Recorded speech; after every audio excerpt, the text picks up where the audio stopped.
કચ્છ અને ગુજરાતની રસપ્રદ ઘટનાઓને સમાચાર જાણવા અમારી ચેનલને લાઇક, શેર અને સબસ્ક્રાઇબ કરો। વાંઢાઈ ખાતે મધુર દાંપત્ય જીવન પરિસંવાદ સાથે કન્યાદાન વિતરણ કરાયું। શ્રી ઉમિયા માતાજી ઈશ્વર રામજી ટ્રસ્ટ પ્રેરિત શ્રી દેશલપર વાંઢાઈ વિસ્તાર સમૂહલગ્ન આયોજન સમિતિના ઉપક્રમે ઉમિયા માતાજી સંસ્થાના વાંઢાઈ ખાતે આયોજન સમિતિના પ્રમુખ રમેશભાઈ પોકાના અધ્યક્ષસ્થાને મધુર દાંપત્ય જીવન પરિસંવાદ અને કન્યાદાન વિતરણ કાર્યક્રમ યોજાયો હતો। દીપ પ્રાગટ્યથી કાર્યક્રમનો શુભારંભ કરાયો હતો। સ્વાગત સહમંત્રી નિલેશભાઈ ચૌહાણે કર્યું હતું। મહામંત્રી પ્રાણલાલભાઈ રામજીયાણીએ 17 વર્ષથી સંસ્થામાં વિસ્તારના ભાઈઓ દ્વારા થતા આયોજનમાં માત્ર અખાત ત્રીજના 570 નવયુગલો જોડાઈ ચૂક્યા છે તેમ જણાવ્યું હતું। આ કાર્યક્રમમાં ગત અખાત્રીજના વાંઢાઈ ખાતે યોજાયેલ સમૂહ લગ્નમાં જોડાયેલી 15 કન્યાઓને એકત્ર થયેલ રોકડ કન્યાદાનના રૂપિયા 26,000 દરેક કન્યાઓને આગેવાનોના હસ્તે અર્પણ કરાયા હતા। ઉપરાંત કુંવરબાઈનું મામેરું તેમજ 7 ફેરા સરકારશ્રીની યોજના હેઠળ કન્યાઓને રૂપિયા 25,000 મંજૂર થતાં તેમના બેંક ખાતામાં જમા થશે તેમની માહિતી સમિતિના કન્વીનર મનીષભાઈ બાવાણીએ આપી હતી। આ કાર્યક્રમમાં મધુર દાંપત્ય જીવન પરિસંવાદનું આયોજન પણ કરાયું, જેમાં મુખ્ય વક્તા અને જાણીતા કથાકાર સાધ્વી ભારતી દીદીએ હાજર દંપતીઓની ઉપસ્થિતિને દ્રષ્ટાંતો આપીને કાર્યક્રમને જીવંત બનાવ્યો હતો।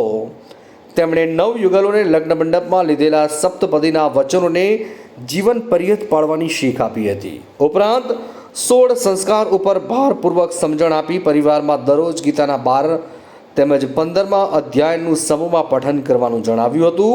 વધુમાં તેમણે ભારપૂર્વક જણાવ્યું હતું કે સફળ દાંપત્ય જીવન માટે પતિ પત્ની બંનેને પરસ્પરમાં વિશ્વાસ અને પરસ્પર માટે આદર હોવા જરૂરી છે। બંને એકબીજાને સમાન ગણીને પૂરક બનીને જીવન જીવે તો કોઈ સમસ્યા આવતી નથી। Story by Kaushik Ramjiyani, Kabir news, Deshalpar. Vandhai Umiya Mataji સંસ્થાન ખાતે આ વિસ્તાર દ્વારા જે અખાત્રીજના સમૂહ લગ્ન થાય છે એમના માટે જે સમૂહ લગ્નમાં જોડાય એ તમામ નવયુગલોને આપણે દર વર્ષે શ્રાવણ મહિને એક વિશેષ કાર્યક્રમ જેમાં કન્યાદાન અર્પણ તો થાય જ, પણ આ સિવાય એમને જીવન જીવવા માટે ગ્રસ્તાશ્રમ જીવન માટે જે કંઈ માર્ગદર્શન પૂરું મળે એને, એટલે એના માટે દર વખતે અલગ અલગ આપણા સારા એવા વક્તાઓ જે દાંપત્ય જીવન ઉપર એમને ભલામણ કરી શકે, સારી શિખામણ આપે, તો એ સંદર્ભના કાર્યક્રમમાં આ વખતે આપણા જ જ્ઞાતિના સુશ્રી ભારતી દીદી એવં નમસ્વી દીદીનો કાર્યક્રમ રાખવામાં આવ્યો। લગભગ 1.5 કલાકથી વધુ સમય સુધી એમને શાસ્ત્રોક્તના દ્રષ્ટાંત આપીને ખૂબ સરસ જ્ઞાન પીરસ્યું છે અને સંયમ કેળવીને જીવન જીવવાની એને ખૂબ સારી ભલામણ કરી છે। અને ક્યાંય પણ નાના મોટા મતભેદ હોય તો એમને માતાજીના ચરણમાં જ અહીંયા જ સમર્પિત કરીને જીવનભર આ દાંપત્ય જીવન ચલાવવા ખૂબ જ સારી ભલામણ કરી। આવા કાર્યક્રમો કદાચ ભવિષ્યમાં થશે તો પણ એમને ફરીથી પોતાનો સમય આપવાની પણ ભલામણ કરી છે। કન્યાદાન અર્પણ કઈ વસ્તુઓનું કન્યાદાન અર્પણ કરાયું, કઈ યોજનાઓનો લાભ મળ્યો, આવનાર દિવસોમાં આ સંસ્થા નવયુગલોને કઈ રીતે મદદરૂપ થશે? અત્યારે અહીંયા અમે વર્ષોથી એવું એક છે કે જો કોઈ આપણી નિરાધાર દીકરી હોય તો એમને જે કંઈ લગ્ન પહેલાંની જો કદાચ મદદની જરૂર હોય ને તો પણ દાતાના સહયોગથી એ પણ આપીએ છીએ। અને લગ્ન સમયે તો જે વસ્તુ એને માત્ર ઘરેથી ખાલી કપડામાં એવું છે કે દીકરી પાનેતર પણ અહીંયા પસંદ કરી આપવામાં આવે છે, વરને તલવાર પણ આપવામાં આવે। આ સિવાય તમામ સામગ્રી જેમ કે બાજોટ પાટલા, લગ્ન સામગ્રી, કાંસાના વાસણ હોય કે પછી ટ્રોલી બેગ, સુટકેસ વગેરે તમામ। અને આ વખતે તો 3 ચાંદીના એટલે કે ચાંદીની ગાય, ચાંદીનો જુડો, ચાંદીના ગણપતિ, એક અનામીદાતાએ સુવર્ણદાન પણ 1 ગ્રામ દીધેલું છે।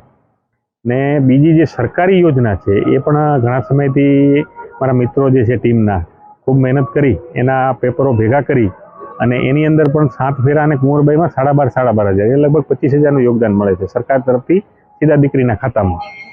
એટલે 25,000 જેવી અને આજે જે કંઈ રોકડ કન્યાદાન ભેગું થયું હતું ને એમાં 26,000 રૂપિયા રોકડ ત્યારે આયોજન સમિતિ વતીથી આપવામાં આવ્યું, એટલે 51,000 કુલ રોકડા અને બાકીની બીજી જે વખરી છે ઘર વખરી એનામાં લગભગ એમ મળીને 1 લાખથી વધુનું દીકરીને સહયોગ મળ્યો છે. એટલે એના માટે સતત ટીમ પ્રયત્ન છે. પાટીદાર સમાજ હંમેશા દીકરીને માથે બેસાડી દેવી રૂપે માને છે. માટે દીકરીઓને નવયુગલને શું સંદેશ સંસ્થાઓ દી? બસ કે આવતું જીવન સુખમય રહે. હા, એના માટે અમે તમામ વિધિઓ છે. શરૂઆત આપણી જ્યારે નોંધણી થાય એના પછીથી માની પત્રિકા આપણી જે છપાય, હવે એનું જે વિતરણ થતું હોય તો એ પણ માના ચરણોમાં એમને આસ્થા સાથે જોડીએ. દરેક જે કંઈ આપણા વડીલોએ જે આપને આપ્યું છે એ તમામ શાસ્ત્રો સાથે એને જોડીને, અને આ એક સમજી લો કે આપણે કુદરતી જોડું છે આપણું, જે ઉપરથી નક્કી થયેલું છે, એને ચલાવવા માટેની તમામ ભલામણો લગ્ન સમયે અને અત્યારે પણ એ જ આપવામાં આવી છે. અને એનું સુખમય જીવન નીકળે એવી જ એના માટેની આપણે ભલામણ પણ કરીએ છીએ, નીકળશે. અને ખાસ કરીને વ્યસન, એના માટે તો અમે એના ફેશન એ લગ્નના દિવસે જ, લગ્ન પરિપૂર્ણ થાય પછી માતાજી સમક્ષ એ અમે શપથ પણ લેવડાવી છીએ. ને એમાં અત્યારે જે અલગ અલગ પ્રકારની સ્ટાઇલની જે દીકરાઓ દાઢી છે એ પણ અમે એમને પ્રતિબંધ છે. એટલે લગભગ તમે જોયું જ હશે લગ્નના દિવસે. એટલે એનું અનુકરણ પાછું આખું ભારતભરમાં જ્યાં સમૂહ લગ્ન થાય છે મોટા ભાગના એ અનુકરણ કરવા માંડ્યા છે. અને દીકરી ફેશનથી પણ દૂર રહે.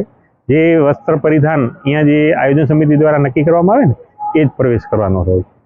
અને આની નોંધમાં આપણા નેશનલ લેવલના જી ન્યૂઝ વગેરે પણ આની લીધેલી છે આ આયોજન બાબતે.